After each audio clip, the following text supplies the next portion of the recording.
그 삼국지 초창기 버전들 여러 개 해보고요. 신장의 야망 굉장히 좋아했던 게 전략 시뮬레이션 게임인데요. 그 안에 들어가는 여러 가지 수학적 모델이 진짜 우리 현실의 전쟁을 분석하고 예측하는데도 쓰이는 것들인데, 란체스터라는 사람이 란체스터의 란체스터. 법칙을 전투의 양상이 어떻게 흘러가는가 간단하게 수학적으로 설명하는 그런 법칙이 있습니다. 이 란체스터 법칙 멋있게 설명해 주실 수 있을까요? 네, 이게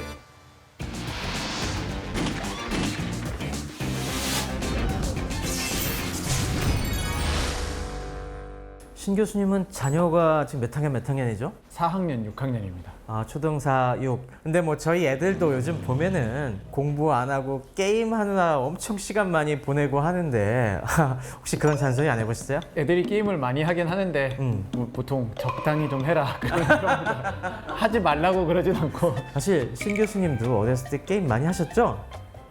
네, 사실 그 이유 때문에도 애들 보고 게임 하지 말라는 얘기는 못하고요. 아, 본인의 모습이 막 저 안에서 꼬물꼬물 잡히는구나. 저는 뭐 여러 가지 게임을 하긴 했습니다만은 굉장히 좋아했던 게 전략 시뮬레이션 게임인데요. 뭐 삼국지 뭐 초창기 버전들 여러 개 해보고요. 이야. 그리고 또 신장의 야망, 아우, 노부나가 그죠. 소재로 한 그런 게임도 있었고 그런 것들을 뭐 하면서 시간을 많이 보냈습니다. 사실 그 안에 들어가는 여러 가지 수학적 모델이 게임에만 쓰이는 건 아니잖아요. 진짜 우리 현실의 전쟁을 분석하고 예측하는데도 쓰이는 것들인데, 거기서도 중요한 역할을 한 것이 바로 수학자들이라고 들었는데요. 그렇죠. 아무래도 숫자가 들어갈 수밖에 없으니까 수학자의 역할이 당연히 있습니다. 한편으로는 이런 걸 또 수학으로 할 수 있을까 하는 생각은 사실 있습니다. 왜냐면은 전쟁이라는 것이 수학적으로 따져야 되는 그런 요소들이 너무 많다 보니까 이거를 다 수치로 표현하는 것이 사실은 현실적으로도 불가능할 것 같고, 그런 반면에 그런 복잡한 상황을 좀 더 단순하게 만들어서 역시. 좀 단순한 상황에서는 어떻게 될까 그걸 수학으로 먼저 돌려보고 거기에서 출발해서 이제 복잡한 요소들을 하나하나 이해해 보면은 그러면은 가능하지 않을까. 그렇다면은 이런 걸 갖다가 미리 추구한 그런 선구자들도 있었겠죠? 네, 1916년인가요? 이건 1차 세계대전 중이네요. 그렇죠. 이제 란체스터라는 사람이 란체스터의 란체스터, 법칙을 얘기를 하게 되는데, 전투의 양상이 어떻게 흘러가는가, 병력의 질의 차이에 따라서 어떻게 되는지 그거를 간단하게 수학적으로 설명하는 그런 법칙이 있습니다.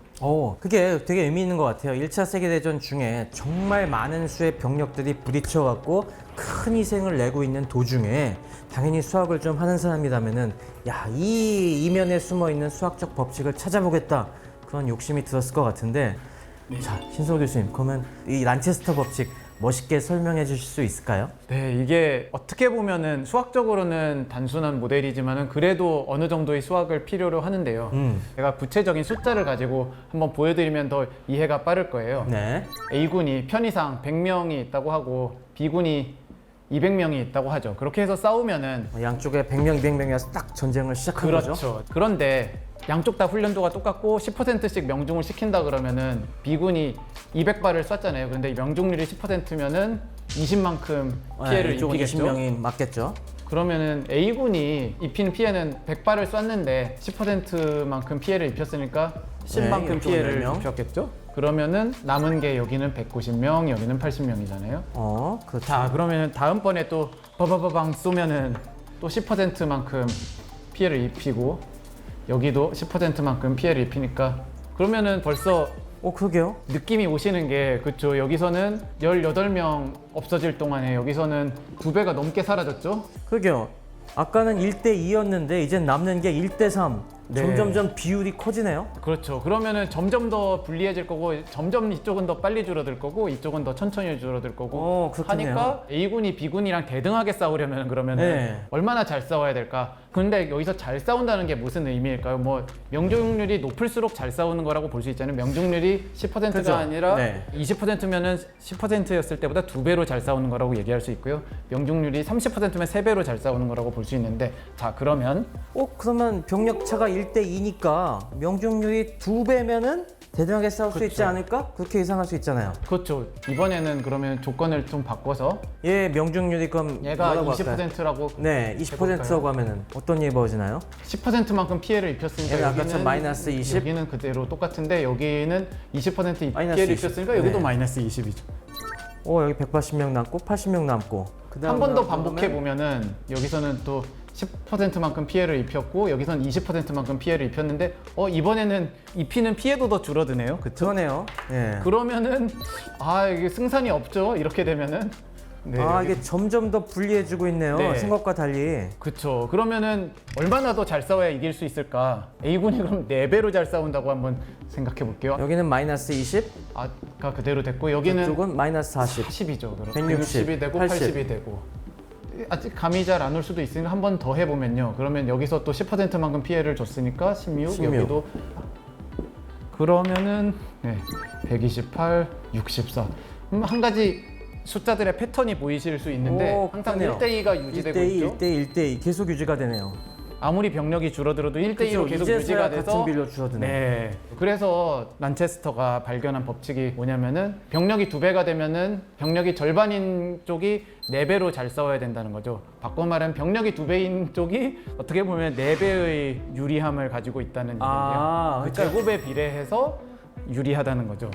그렇구나. 그러니까 병력 수에 그대로 비례하는 게 아니라 병력 수의 제곱에 비례한 만큼의 위력을 가진다는 게 저 란체스터 법칙이군요. 예, 물론 뭐 여기서 빠진 가정이 너무나도 많기 때문에 이것이 네. 실제 전투 양상을 반영할 수는 없는 노릇이고 뭐 전략적인 부분은 전혀 고려가 되지 않았기 때문에 그냥 무식하게 쭉 서서 서로 상대방이 없어질 때까지 싸우는 거니까 뭐 실제로 그런 전투는 많지 않잖아요. 하지만 이것이 어떤 수학적인 모델로서 처음에 어디서부터 우리가 상황에 대해서 판단을 시작할 건가 그런 출발점으로는 굉장히 유용한 모델이라고 생각합니다. 근데 란체스터 법칙이 우리가 2개 있다고 들은 것 같은데 또 하나는 어떤 법칙이죠? 극단적으로 좀 다른 상황을 생각해 보면 예를 들면 이런 외나무 다리가 있다고 하면요. 서로 외나무 다리에서 만나서 맞부닥치는. 그러면은 A군이나 B군이랑 병사가 한 명씩밖에 못 싸우잖아요. 한 번에 한 명만 싸울 수 있죠. A군이 뭐 예를 들어서 200이고 여기가 100이라고 하더라도 이게 사실 199명은 그냥 99명은 보고 있는 거고 한 명씩만 싸우는 거죠. 그럼 이런 상황에서는 진짜로 전투력이 병력에 비례하게 되죠. 제곱에 비례하는 게 아니라. 왜냐면은 B군 병사 한 명이 A군 병사 2명을 그냥 쓰러뜨리면은 되잖아요. 뭐 그러네요. 이 한 명 없어질 때 이 2명이 없어지고 한 명 없어질 때 2명 없어지고 그러면 되니까 그러면은 진짜로 전투력이 2배면은 대등하게 싸울 수가 있는 거거든요. 이 경우에. 그러니까 어떤 식으로 우리가 맞붙어 싸우느냐, 그 싸움의 성격에 따라서 이런 식으로 전력 차이가 어떻게 다른 영향을 미치는지를 갖다가 란체스터의 2가지 법칙이 잘 대조해서 보여주고 있는 거군요. 네, 그렇게 생각할 수 있겠습니다. 이게 딱 들어맞는 게 우리 왜 영화 300 보면은 페르시아 대군이 쳐들어왔지만은 결국에 이 스파르타의 용사들이 페르시아군을 상대하는 건 그 좁은 협곡길밖에 없잖아요. 그러니까 그 소수로도 압도당하지 않고 계속 페르시아군을 물리칠 수가 있었던 그런 거랑 딱 연관이 되네요. 그렇네요. 그런데 또 당연히 의문이 될 수밖에 없는 것이 전쟁은 이런 식으로 단순화시켜서 설명하기에는 너무나 복잡한 변수들이 많이 있잖아요. 근데 이런 란체스터 법칙이 뭐 재미는 있지만 우리가 실제 전쟁을 분석하는데 유용했나요? 처음에 어떤 생각의 출발점으로는 유용할지 몰라도 당연히 현실을 제대로 반영한다고는 볼 수 없고요. 그래서 모델을 조금씩 더 그죠? 고쳐가면서 또는 더 수정해가면서 이걸 더 좋게 만들어야죠. 야, 수학자의 장기가 나오는군요. 점점 더 어려운 문제를 만들어갖고 또 그걸 계속 풀어내는. 저희가 또 지난 시간을 돌아보면은 암호가 2차 대전 때 수학자들이 그죠? 딱 그때였죠. 몰려들어서 그 암호 해독하는데 공헌을 하고 탄도를 계산하는 데 있어서도 그걸로 그죠. 인해서 또 컴퓨터가 개발이 되고 이런 얘기들을 했는데 그러면서 2차 대전 이후에 수학 과학적인 접근이 점점 더 중요해지게 되고 그죠? 그때를 개점으로 해서 야, 수학자도 이제 쓸모가 있구나 확 인식이 높아졌죠.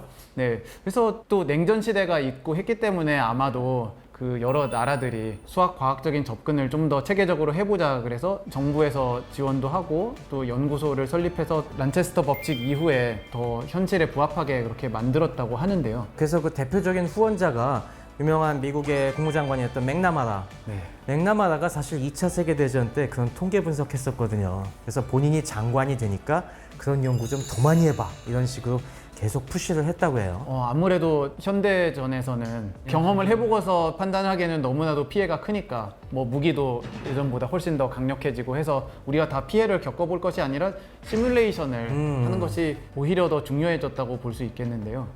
그래서 수학적인, 과학적인 그런 모델을 잘 개발하는 것이 중요하지 않은가 생각합니다. 방금 그 얘기 들으니까 또 생각나는 게 이번 이스라엘-이란 전쟁, 이란의 핵 개발을 막기 위해서 예방적인 폭격을 했는데 우리나라에도 그런 비슷한 위기가 있었어요. 1994년도에 북한이 영변 핵시설에서 핵 개발을 한다고 해서 한때 클린턴 행정부에서 영변 핵시설을 폭격한 만에 그걸 갖다 굉장히 심각하게 고려했었거든요. 결국 전쟁보다는 평화적으로 해결하자라고 선택하게 된 계기가 바로 그 시뮬레이션 때문이었다고 들었어요. 그 당시에 미국 여러 기관들에서 만약에 이거 폭격을 해서 북한이 전면 남침으로 대응을 하면은 얼마나 피해가 있을 것인가 라는 걸 계산해 보니까 24시간 내에 양쪽 군인만 20만 명, 민간인까지 해서 150만 명의 사상자가 나고 일주일 만에 양측 군인이 100만 명 이상 사상자가 난다는, 그래서 결과적으로 보면은 1,000억 달러 이상의 파괴와 복구 비용만 3,000억 달러 이상이 소요될 거라는 시뮬레이션 결과를 받았다고 해요. 이거는 너무 큰 리스크다. 이거는 평화적인 해결을 모색해보자 라는 쪽으로 의사결정을 하는데 큰 도움을 줬다고 들었어요. 그런 연구를 하는 기관은 어디인가요? 그 당시 굉장히 의미 있는 발전을 이룬 곳이 듀프이 연구소라고 있었어요. 듀프이 이분은 퇴역 대령 출신이신데 이분이 뭘 많이 했냐면 2차 세계대전 당시에 굉장히 많은 전투가 있었잖아요. 그 데이터들을 갖다가 이분이 꾸준히 모아갖고 방대한 데이터베이스를 구축하고, 그랬을 때 각 전투들이 이런 수학적 모델과 얼마나 그 결과가 잘 맞아떨어지는지 모델링을 계속 수십 년에 걸쳐서 하셨어요. 그래갖고 1980년대, 90년대 요때 란체스터 법칙을 쫙 발전시켜갖고 TNDM이라는 모델을 갖다가 그 당시 개발해서 굉장히 그 당시에 잘 맞았다고 해요. 80년대에 그런 모델이 나왔다면은 제 기억에는 90년에 이라크 전쟁이 있었는데 그럼 이라크 전쟁에도 그 모델을 적용해 봤나요? 맞아요. 그래갖고 이 당시에 이 예측이 또 히트를 치게 된 중요한 계기가 바로 걸프전인데, 그 당시 사담 후세인의 쿠웨이트 침공으로 촉발된 게 걸프전이잖아요. 그 당시 이라크 군이 생각보다 굉장히 막강했거든요. 그동안 이란 이라크 전쟁을 치르면서 많은 실전 경험을 갖고 있었고 또 굉장히 대규모의 기갑부대를 갖고 있었기 때문에 그 당시에 미국 내에서는 이 전쟁 너무 위험하다, 들어가면 안 된다라고 주장한 쪽이 많았어요. 그런 쪽에서는 여러 가지 분석 결과를 통해서 한 대략 우리가 들어가면은 사상자가 최소한 3, 4만 명에서 많으면 10만 명 이상 날 수 있다. 이건 너무 희생이 크다 라고 하면서 반대를 했었는데, 그때 이 듀프이 연구소가 좀 다른 결과를 내놨어요. 사상자가 최소한 380명, 최악의 상황을 가정을 해도 11,700명 정도로 그칠 것이다 라는 예측을 했다고 해요. 그래서 요 정도면은 할만한데 라고 해서 미국이 그때 과감하게 지상부대를 밀어넣었다고 하죠. 그러면은 그런 모델들이 얼마나 잘 맞았을지가 궁금한데, 왜냐면은 결국 우리가 모델을 만드는 이유는 미래를 예측하기 위한 건데. 그죠. 실제로는 미군 사망자가 전투에서 사망한 사람은 147명밖에 안 됐어요. 그 외에 다국적군 사망자도 300명 정도밖에 안 나왔죠. 몇만 명 사상자를 예측했던 다른 기관에 비해서 훨씬 현실과 가깝게 수치를 맞춘 거예요. 그러면서 이게 그 단순한 숫자 노름이 아니었구나, 생각보다 꽤 정확한 결과를 얻을 수가 있었구나 하면서 이때부터 더욱 각광을 받게 됐다고 해요. 그래도 최소는 뭐 한 300 몇 명이지만 네. 최악의 경우에는 10,000명이 넘어가는데 모델 치고는 너무 오차 범위가 넓은 것이 아닌가요? 근데 왜 그런 결과가 나온지는 우리 신 교수도 너무 잘할 것 같은데. 뭐 정보가 제한돼 있어서 그랬을 것 같기도 하고, 또 자국의 무기에 대한 신뢰가 부족했나요 혹시? 뭐 그런 것도 있었을 것 같아요. 전투력 차이라는 게 사전에 평가하기가 되게 어려운 거잖아요. 그전엔 경험이 없으니까 그걸 추정해야 되다 보니까 약간의 오차가 발생할 수밖에 없는 거죠. 그렇군요. 특히 그 당시에는 미군이 아주 그동안 갈고 닦아온 새로운 신무기들, 정밀 스마트 무기들을 대량으로 갖고 나왔기 때문에 어떻게 보면 미군의 전투력이 본인들도 우리가 이렇게 강한 거야? 라고 차마 예상을 못했던 것 같아요.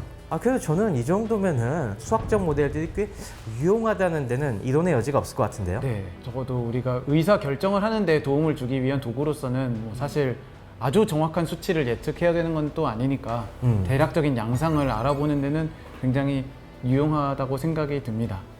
우리 미스터진 탐구 생활에서 좋은 말씀 많이 해주셨는데 야 아쉽게도 벌써 시간이 거의 다 된 것 같네요. 신 교수님 사실 방송에 잘 안 나오시잖아요. 유튜브 방송도 이번에 처음으로 나오시는데 마지막으로 우리 시청자들에게 한마디 전하고픈 말씀 있으신가요?